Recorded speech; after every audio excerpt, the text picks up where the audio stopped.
నమస్తే, welcome to Sravya TV. ముందుగా headlines చూద్దాం. మధ్యప్రదేశ్లో ఘోర అగ్ని ప్రమాదం, 5 మృతి, 40 మందికి గాయాలు. వైసీపీ ఎంపీ విజయసాయిరెడ్డిపై మహిళా నేత కంప్లైంట్, తెలంగాణలో కేసు నమోదు. టీఆర్ఎస్ ఎమ్మెల్యే ప్రశాంత్ రెడ్డి, బాల్కసుమన్ల దిష్టిబొమ్మ దహనం చేసిన కాంగ్రెస్ నాయకులు. పేటీఎంకు మద్దతుగా నిలిచిన స్టార్టప్ ఫౌండర్లు. ఈవీఎంల ట్యాంపరింగ్లో మోడీ నిమగ్నమయ్యారు, కాంగ్రెస్ ఎంపీ అధీర్ రంజన్ చౌదరి సంచలన ఆరోపణలు. రైలు ప్రయాణికులకు గుడ్ న్యూస్, చిల్లర కష్టాలకు చెక్. నిరుద్యోగులకు ప్రభుత్వం గుడ్ న్యూస్, గ్రూప్ 1 పోస్టులు పెంచుతూ ఉత్తర్వులు జారీ. రాజ్యసభ అభ్యర్థులను మార్చిన సీఎం జగన్. పీఎం కిసాన్ సాయం పెంపుకై కీలక ప్రకటన. అరబ్ దేశాల్లో మొట్టమొదటి హిందూ దేవాలయం ఈ నెల 14న ప్రారంభించనున్న ప్రధాని మోదీ. మధ్యప్రదేశ్లో ఘోర ప్రమాదం చోటు చేసుకుంది. హర్దా జిల్లాలోని ఓ పటాకుల తయారీ ఫ్యాక్టరీలో మంగళవారం పేలుళ్లు సంభవించాయి. ఈ ఘటనలో ఇప్పటి వరకు 6 మృతి చెందగా 60 మందికి పైగా గాయపడ్డట్టు తెలుస్తోంది. సమీపంలోని 60కి పైగా ఇళ్లు అగ్నికి ఆహుతయ్యాయి. ఈ విషయం తెలిసిన రెస్క్యూ టీం వెంటనే ఘటనా స్థలానికి చేరుకొని సహాయక చర్యలు చేపట్టింది. గాయపడిన వారిని హర్దా జిల్లా ఆసుపత్రికి తరలించారు. స్థానికంగా 100కు పైగా ఇళ్లను ఖాళీ చేయించారు. పేలుడు దాటికి ఫ్యాక్టరీ పక్కన నడుచుకుంటూ వెళ్తున్న వారు, ఇతర వాహనాల్లో ప్రయాణిస్తున్న వారు ఒక్కసారిగా కుప్పకూలినట్టు అధికారులు తెలిపారు. వైసీపీ కీలక నేత ఎంపీ విజయసాయిరెడ్డిపై తెలంగాణలో కేసు నమోదైంది. రేవంత్ రెడ్డి ప్రభుత్వాన్ని కూర్చేందుకు ప్రయత్నిస్తున్నారని టీపీసీసీ అధికార ప్రతినిధి కల్వ సుజాత జూబ్లీహిల్స్ పోలీసులకు ఫిర్యాదు చేశారు. తెలంగాణలో కాంగ్రెస్ ప్రభుత్వం 3 నెలల్లో కూలిపోతుందంటూ రాజ్యసభ సాక్షిగా ఆయన చేసిన వ్యాఖ్యలపై చర్యలు తీసుకోవాలని ఆమె పిటిషన్లో కోరారు. కాల్వ సుజాత ఫిర్యాదు మేరకు పోలీసులు విజయసాయిరెడ్డిపై కేసు నమోదు చేశారు. ఈ సందర్భంగా ఆమె మీడియాతో మాట్లాడుతూ వైసీపీ, బీఆర్ఎస్ కలిసి తెలంగాణలో కాంగ్రెస్ ప్రభుత్వాన్ని కూల్చేందుకు ప్రయత్నిస్తున్నాయని ఆరోపించారు. రాజ్యసభలో ఆన్ రికార్డుగా విజయసాయిరెడ్డి చేసిన వ్యాఖ్యలే ఇందుకు సాక్ష్యమన్నారు. నిజామాబాద్ జిల్లా కమ్మరపల్లి మండల కేంద్రంలో కాంగ్రెస్ పార్టీ కార్యకర్తలు సీఎం రేవంత్ రెడ్డిపై అనుచిత వ్యాఖ్యలు చేసిన టీఆర్ఎస్ ఎమ్మెల్యే ప్రశాంత్ రెడ్డి, బాల్కసుమన్ల దిష్టిబొమ్మను చెప్పులతో కొడుతూ దహనం చేశారు. ఈ సందర్భంగా వారు మాట్లాడుతూ అనుచిత వ్యాఖ్యలు ఉపసంహరించుకోవాలని చెప్తూ 10 ఏళ్ల పాలనలో టీఆర్ఎస్ పార్టీ చేసిందేం లేదని, ఇచ్చిన హామీలు ఏమీ నెరవేర్చలేదన్నారు. కాంగ్రెస్ ప్రభుత్వం ఏర్పడి 50 రోజులైనా కాలేదు, వారిని విమర్శించడం మీ విజ్ఞతకే వదిలేస్తున్నామని మండిపడ్డారు. టీఆర్ఎస్ పార్టీ మీటింగ్లలో మాజీ ఎమ్మెల్యే బాల్కసుమన్ మరియు పాల్గొన్న మా ఎమ్మెల్యే ప్రశాంత్ రెడ్డి గారు నిన్న ముఖ్యమంత్రి రేవంత్ రెడ్డి గారి పైన అనుచిత వ్యాఖ్యలు చేసిండు. ఈ అనుచిత వ్యాఖ్యలకు నిరసనగా ఈరోజు వారి దిష్టిబొమ్మ దహనం చేయడం జరిగింది కాంగ్రెస్ పార్టీ ఆధ్వర్యంలో. నిజానికి 10 సంవత్సరాలు టీఆర్ఎస్ పాలనలో వాళ్ళు ఇచ్చినటువంటి హామీలు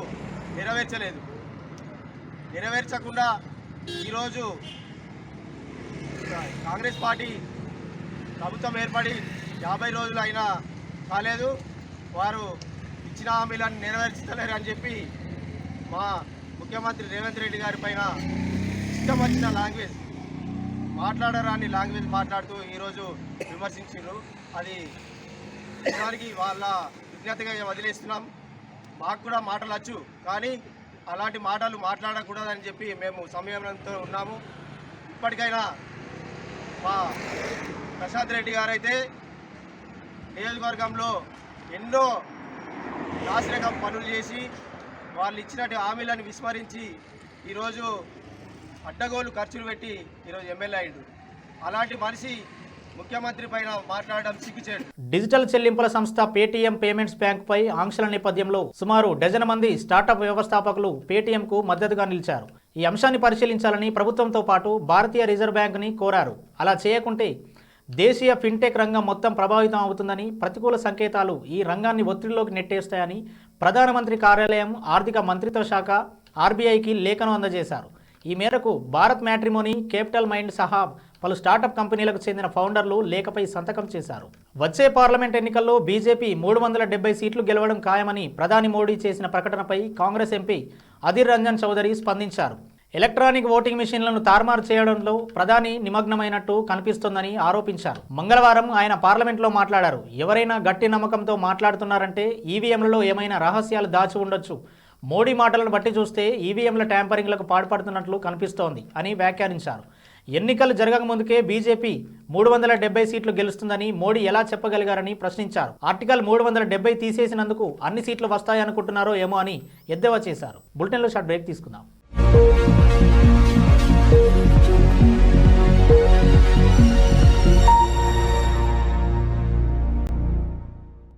నమస్తే. ఈరోజు మీకోసం ఒక అద్భుతమైన ఆఫర్ని తెలియజేయడానికి మీ ముందుకు వచ్చేసాం. ప్రస్తుతం మార్కెట్లో ఒక కొత్త ఇల్లు కొనాలి అంటే మనం ఎన్నో రకాలుగా సెర్చ్ చేస్తూ ఉంటాం, ఎన్నో ఫీచర్స్ని మనం చూస్తూ ఉంటాం. అందుకే మా నుంచి ఈ ఆఫర్ మీకోసం 45 లక్షలకే మీ సొంత ఇంటి కలని నెరవేర్చుకుందాం. ఈ బ్యూటిఫుల్ విజువల్స్ షాద్ నగర్ టౌన్ హైవేకి ఆనుకొని అండ్ మోస్ట్ పాపులర్ ల్యాబ్స్కి ఆపోజిట్లో ఈ వెంచర్ ఉంటుంది. ఎంట్రన్స్ ఏరియా చూశారు కదా ఎంత బ్యూటిఫుల్గా ఉందో. స్పెక్ట్రా సిటీ ఇదొక గేటెడ్ కమ్యూనిటీ. 120 గజాల డబుల్ బెడ్రూమ్ హౌసెస్ ఇందులో కన్స్ట్రక్ట్ చేయబడి ఉన్నాయి. ప్రతిష్టాత్మక సంస్థ స్పెక్ట్రా సిటీ మీకు అందిస్తోంది double bedroom individual houses. Total house వచ్చేసి మనకు 120 స్క్వేర్ యార్డ్స్లో ఉంది, అంటే 120 గజాలు.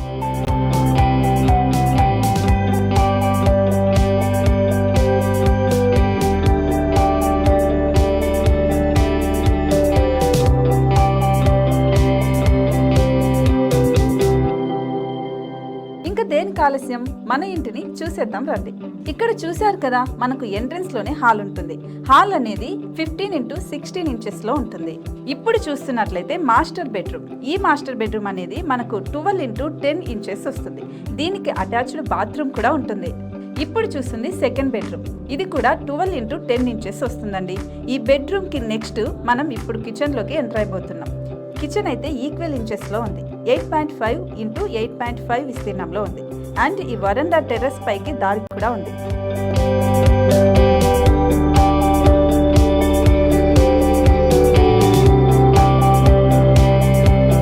టెర్రస్ పై నుంచి వ్యూ చూశారు కదండి, ఎంత బ్యూటిఫుల్ గా ఉందో.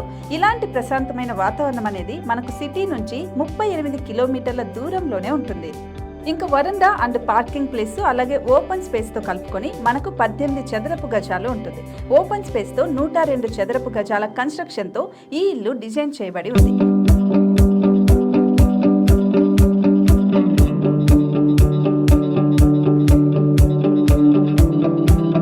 మొత్తం gated community and present 70 houses మనకు కన్స్ట్రక్ట్ చేసి ఇస్తున్నారు. అందులో 45 హౌసెస్ మాత్రం సేల్ అయిపోయాయి, ఇంకా 25 మాత్రమే ఉన్నాయి.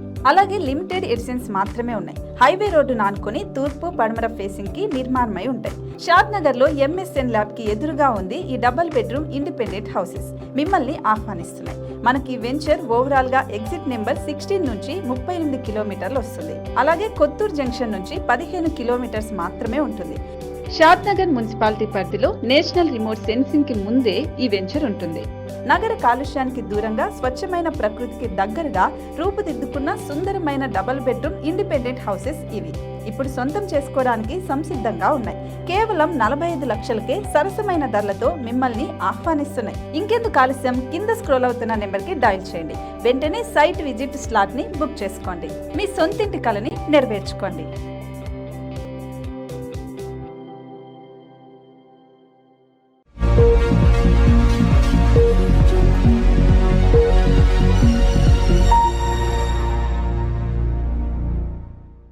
Welcome back.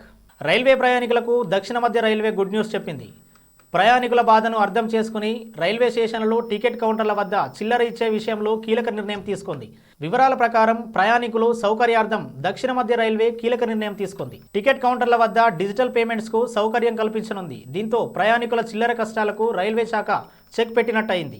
ఇక దక్షిణ మధ్య రైల్వే నిర్ణయంపై ప్రయాణికులు హర్షం వ్యక్తం చేస్తున్నారు. తెలంగాణ ప్రభుత్వం మరో కీలక నిర్ణయం తీసుకుంది. గ్రూప్ 1లో మరో 60 పోస్టులు పెంచుతూ ఉత్తర్వులు జారీ చేసింది. దీంతో గతంలో TSPSC ఇచ్చిన నోటిఫికేషన్ ప్రకారం 503 పోస్టులు ఉన్నాయి. తాజాగా మరో 60 పోస్టులు పెంచడంతో మొత్తం ఖాళీల సంఖ్య 563కు చేరింది. పెరిగిన ఖాళీలతో గ్రూప్ ఉద్యోగాల కోసం ప్రిపేర్ అవుతున్న వారికి కాస్త ఊరట లభించనుంది. ఇదిలా ఉండగా మొత్తం పోస్టులకు గాను వీలైనంత త్వరగా నోటిఫికేషన్ వేయాలని తెలంగాణ ప్రభుత్వం TSPSCకి తెలిపింది. రాజ్యసభ అభ్యర్థులను వైసీపీ అధినేత జగన్మోహన్ రెడ్డి మార్చివేశారు. గతంలో లీకులు ఇచ్చిన ముగ్గురిలో ఒక అభ్యర్థిని మార్చేశారు. ఎమ్మెల్యే ఆరణి శ్రీనివాసులు స్థానంలో కడపకు చెందిన మేడా రఘునాథ్ రెడ్డి పేరు జగన్ పరిశీలించినట్టు సమాచారం. మొత్తం 3 సీట్లలో పోటీ చేయాలని వైసీపీ నిర్ణయం తీసుకుంది. సాయంత్రం ముగ్గురు పేర్లు ప్రకటిస్తారని సమాచారం. వైవి సుబ్బారెడ్డి, గొల్ల బాబురావు, మేడ రఘునాథరెడ్డి పేర్లు ఖరారవుతాయని సమాచారం. ఇటీవల పీఎం కిసాన్ పథకం కింద లబ్ధిదారులకు చెల్లించాల్సిన మొత్తాన్ని పెంచుతున్నారనే వార్తలు వచ్చిన నేపథ్యంలో వ్యవసాయ మంత్రి అర్జున్ ముండా కీలక ప్రకటన చేశారు. పీఎం కిసాన్ పథకం కింద రైతులకు ఆర్థిక ప్రయోజనాన్ని ఏడాదికి 8,000 నుండి 12,000కు పంచే ప్రతిపాదన లేదని మంత్రి లోక్సభకు లిఖితపూర్వకంగా సమాధానం తెలిపారు.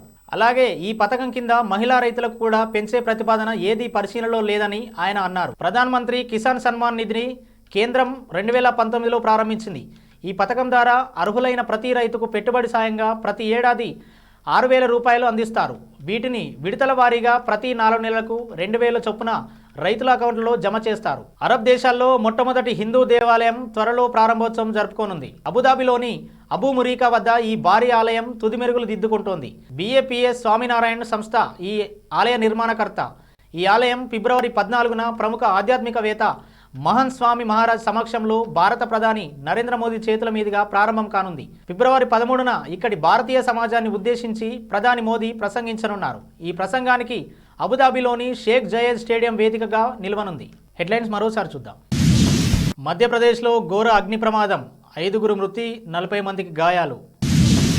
వైసీపీ ఎంపీ విజయసాయిరెడ్డిపై మహిళా నేత కంప్లైంట్, తెలంగాణలో కేసు నమోదు. టీఆర్ఎస్ ఎమ్మెల్యే ప్రశాంత్ రెడ్డి, బాల్కసుమన్ల దిష్టిబొమ్మ దహనం చేసిన కాంగ్రెస్ నాయకులు. పేటీఎంకు మద్దతుగా నిలిచిన స్టార్టప్ ఫౌండర్లు. ఈవీఎంల ట్యాంపరింగ్లో మోడీ నిమగ్నమయ్యారు. కాంగ్రెస్ ఎంపీ అధీర్ రంజన్ చౌదరి సంచలన ఆరోపణలు. రైలు ప్రయాణికులకు గుడ్ న్యూస్, చిల్లర కష్టాలకు చెక్. నిరుద్యోగులకు ప్రభుత్వం గుడ్ న్యూస్, గ్రూప్ 1 పోస్టులు పెంచుతూ ఉత్తర్వులు జారీ. రాజ్యసభ అభ్యర్థులను మార్చిన సీఎం జగన్. పీఎం కిసాన్ సాయం పెంపుకై కీలక ప్రకటన. అరబ్ దేశాల్లో మొట్టమొదటి హిందూ దేవాలయం ఈ నెల 14న ప్రారంభించనున్న ప్రధాని మోదీ. ఇవి ఇప్పటివరకు అప్డేట్స్. మరో బులెటిన్లో మళ్ళీ కలుద్దాం.